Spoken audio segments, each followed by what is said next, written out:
কি বল?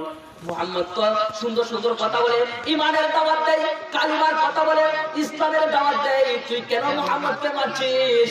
তুই মুহাম্মদকে কেন মারছিস? আবু জাহল কোনো কথা বলে নাই। হযরত হামজা রাদিয়াল্লাহু তাআলা আনহু তার হাতে যে ধনুকটা ছিল, সেই ধনুক দিয়া আবু জাহলের মাথার মাঝে এত জোরে আঘাত করলেন, আবু জাহলের মাথা ফেটে রক্ত বের হয়েছে। হযরত হামজা রাদিয়াল্লাহু তাআলা আনহু বাড়িতে আসলেন, বাড়িতে এসে বললেন যে মুহাম্মদ তুমি খুশি হয়ে যাও, আমি তোমার শত্রু আবু জাহলের মাথাটা ফাটাইয়া দিয়েছি, তুমি খুশি হয়ে যাও। মুহাম্মদ বলেন, চাচা কার মাথা ফাটাইয়া দিয়ে আসতো সেটা বলে আমাকে খুশি করতে পারবা না। আমাকে খুশি করতে হলে তুমি একবার করো ঈমানের কালিমা লা ইলাহা ইল্লাল্লাহু মুহাম্মাদুর রাসূলুল্লাহ।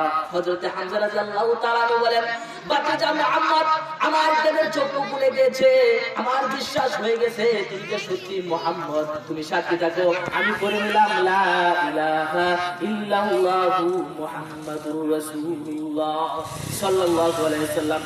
মুহতারাম হাজিরিন, তাই ঈমান আনার পর সবচেয়ে বড় যে মানুষের কর্তব্য হলো সেটা হলো নামাজ।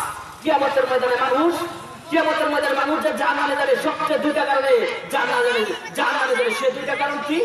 আল্লাহ পাক কোরআনে কারিমের মাঝে বলেন, সেই দুইটা কারণ কি আল্লাহ পাক কোরআনে কারিমের মাঝে বলে দিয়েছেন, ইয়াতাসাআলুনা আনিল মুজরিমিন। আল্লাহ পাক রব্বুল আলামিন কিয়ামতের ময়দানে অপরাধীদেরকে জিজ্ঞাসা করবে, মা সালাকাকুম ফি সাকার,